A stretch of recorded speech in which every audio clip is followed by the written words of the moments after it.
Let's get one thing straight right away. The more you try to blend in, the more you abandon yourself.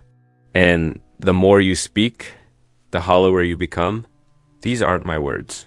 They came from a man who slept in a barrel, urinated in the streets, and laughed at society while society tried to decipher him, Diogenes. A philosopher who had no interest in fitting in, pleasing others, or even being remembered.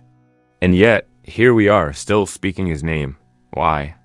Because while most clung desperately to belonging, he stood on the sidelines, observing the collective absurdity. And you know what he said?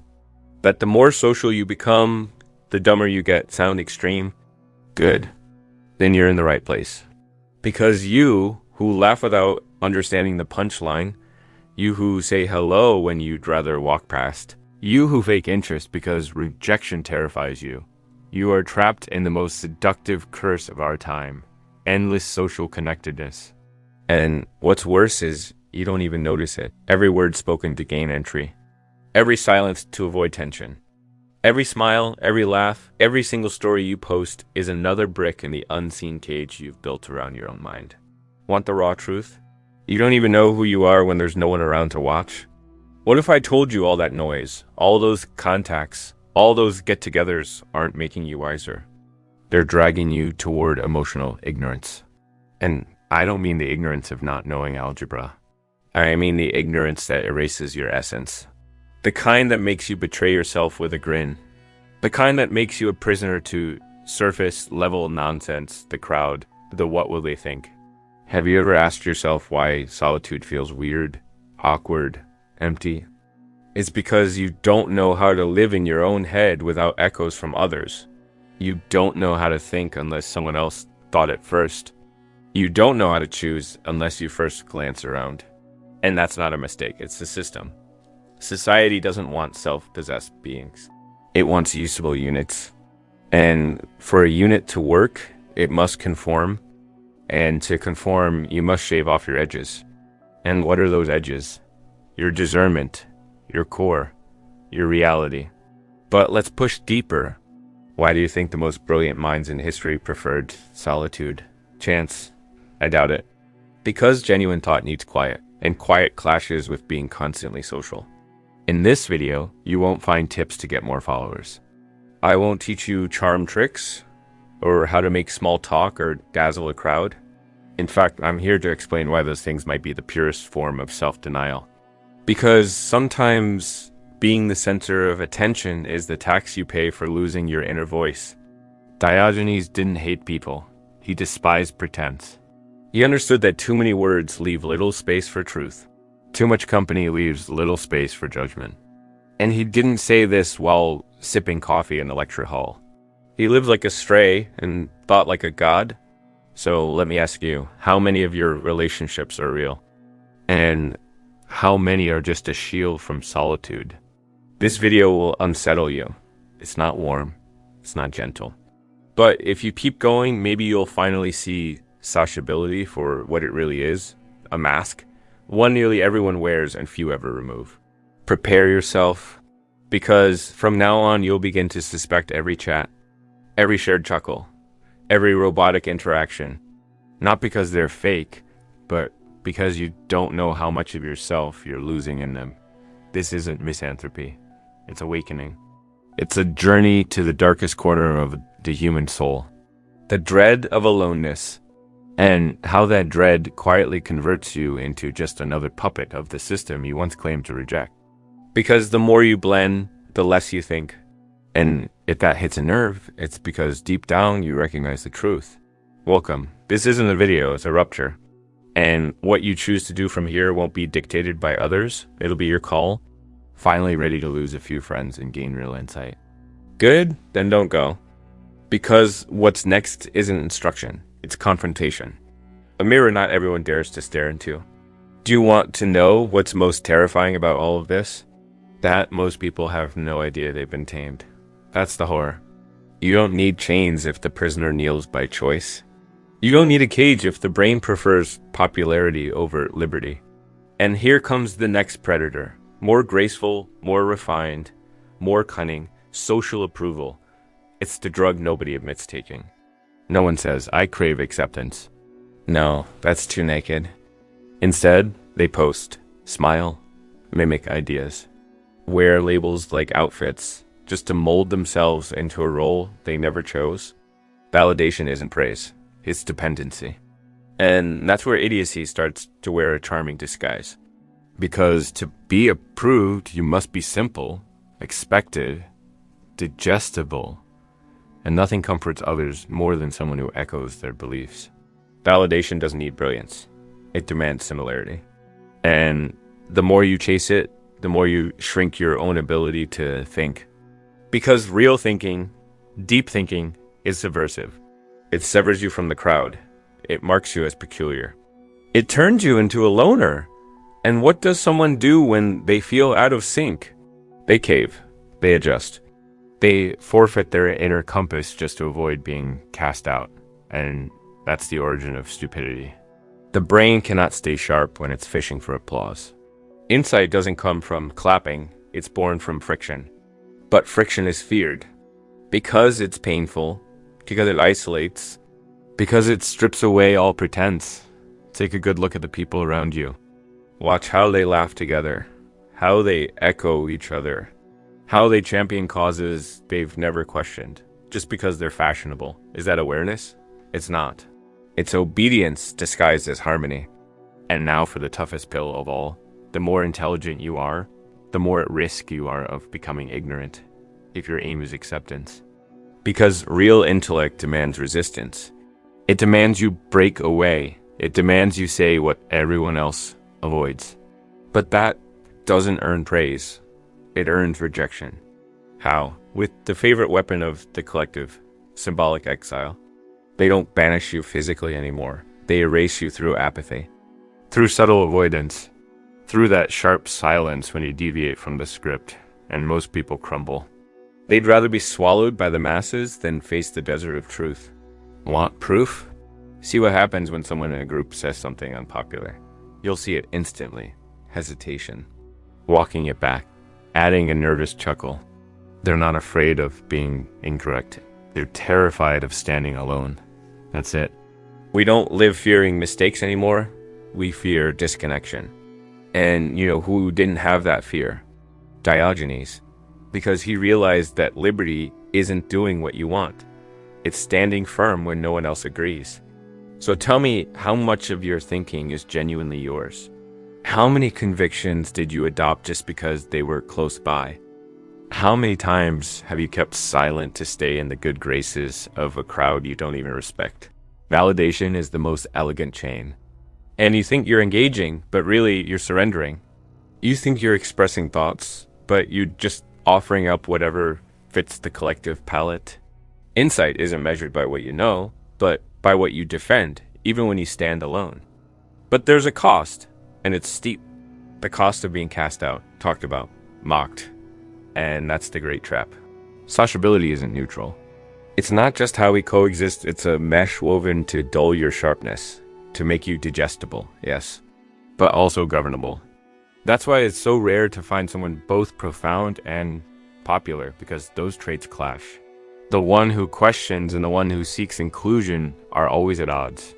And when that inner war grows too heavy, you choose the easier path. And that's when ignorance blooms. Not the ignorance of not knowing, but the refusal to explore further, just to keep balance. And that's what snuffs out vision.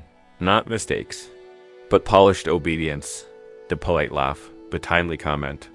The thought killer is soft consensus. And still you chase it. Because we'd rather huddle in a shared illusion than stand alone with the raw truth. You still think this is about being antisocial? No, this is about psychic honesty. About saving your thinking from the erosion of the group. And no, it's not about scorning others. It's about no longer relying on them to define your identity. Because the more you reflect their eyes, the more faded your self-image becomes. So ask yourself again, are you thinking or just echoing? Are you yourself or what's expected of you? If you've come this far, well done. It means there's a flicker in you that refuses to be fully broken. But the real challenge begins now. This isn't closure, it's a door. And crossing it is your choice. The world is overflowing with agreeable, likable, smooth-talking minds. Hollow. Don't be another one. Diogenes didn't take refuge in a barrel because of lack. He lived there because there was no space for his mind in a world of smiling prisoners. And you, where will you live from now on? And just when you think you've awakened, another layer reveals itself, deeper, more twisted, harder to peel away. Because there's something even more dangerous than external validation. Something more disguised, more refined. A parasite wrapped in virtue, socially assisted self-deception. Yes, you heard that right. You don't just lie to yourself, you do it with applause, with likes, with nods of approval that reinforce your version of the truth, even if it's rotten underneath. Because the more social you become, the more versions of yourself you're forced to maintain. And there comes a point where you don't even know which one is real. It's like a stage that never ends. In every act, the workplace, your friends, your partner, your family demands a new character. Everyone claps for the actor. But no one knows the author. Not even you. We've replaced mirrors with audiences. You no longer look at yourself to know yourself. You look to see if you look right. If you're likable, if you're camera ready, and every time you do, your reflection becomes another mask. One more role among many. All polished, all rehearsed, just to survive in this approval circus we call society. But here's the really terrifying part. You get used to it. Not just to lying, but to living inside the lie. And since everyone else does it too, no one feels odd. Since everyone smiles, no one suspects the pain. Since everyone applauds the same things, no one questions if it's even worth it. That's the effect of sociability when it turns into law. It standardizes thought, castrates rebellion, sanitizes the soul. Until the inevitable happens, you become formulaic, automated, a walking algorithm of your former self. You don't think anymore.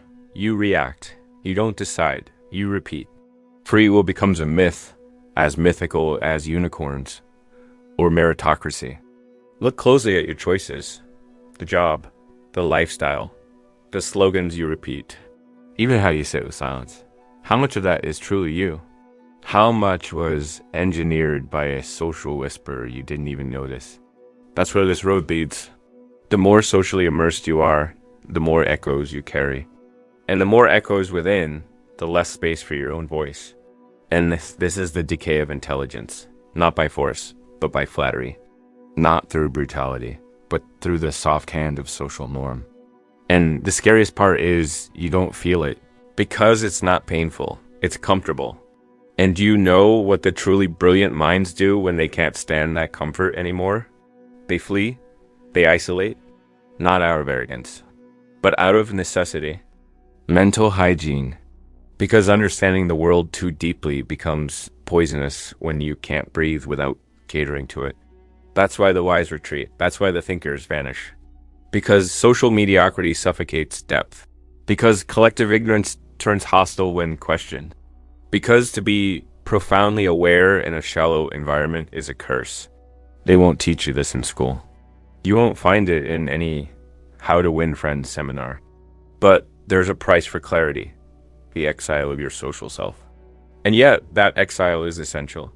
It's the only detox that works. A purge from endless noise. From judgments dressed as conversation. Because yes, most of the time, what we call talking is just trading biases, questions that aren't questions, opinions that aren't discussions. Just chatter, designed to drown out the silence we fear. Still unsure if this has infected you? Try this, a brutal test. Go 1 week, no talking, no social media, no validation. No one watching, just you and your mind. If that thought terrifies you, you're not alone. You're already lost. Because in that witnessless silence, everything becomes visible. Your dependencies, your contradictions, your disguises. But if you're strong, if you hold on, if you resist the pull of comfort, something happens.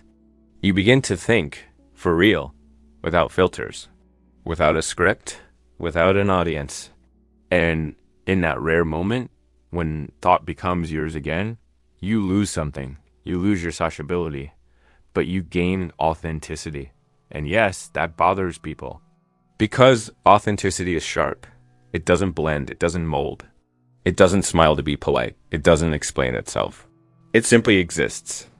And when someone shows up who doesn't need the group's approval to feel real, others begin to feel the weight of their own disguise.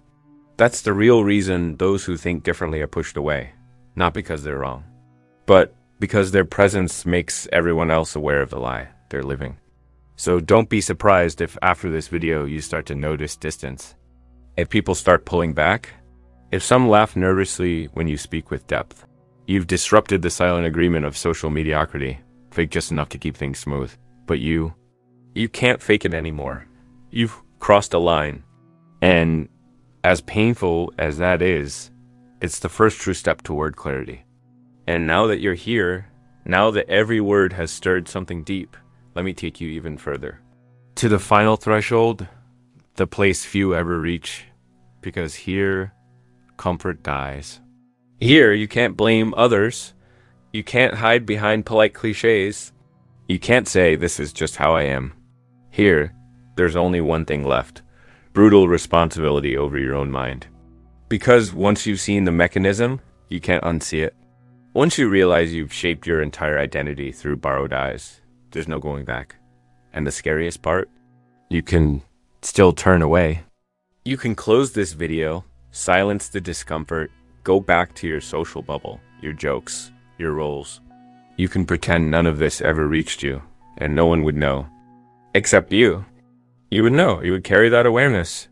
And that awareness is a double-edged sword. It's either the start of your downfall or the spark of your rebirth. There's no middle ground now. No safe return to unknowing. There's no promise of success. No neat formula to follow. Only one truth.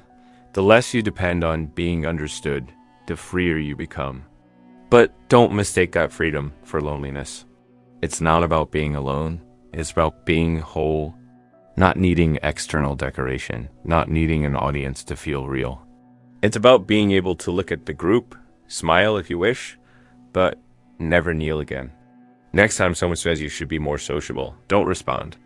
Just watch in the silence, not with judgment, but to see how many selves they're juggling. And then, if you still have the courage, turn inward. Ask yourself, how much of me is still caged by their gaze? And when you find the answer, don't run. Don't bury it under distractions. Don't scramble back toward the noise. Stay there. Face it. Strip it of excuses.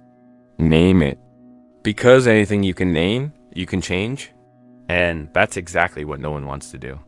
Because it's easier to blame the world than to confront the fractures within.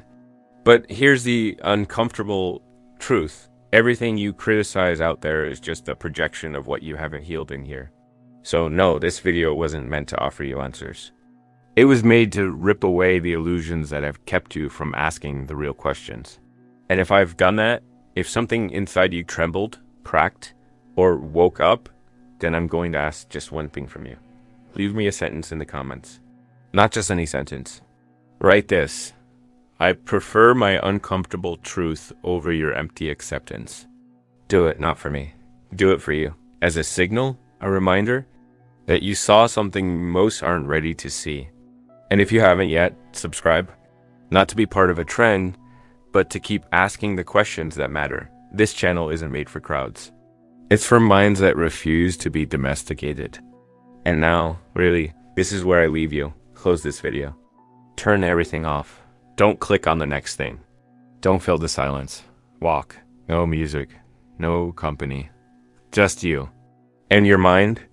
And if after that you still want to return to the world, then at least return with your eyes open. Until next time. Or not. Maybe, just maybe, you no longer need someone else to tell you.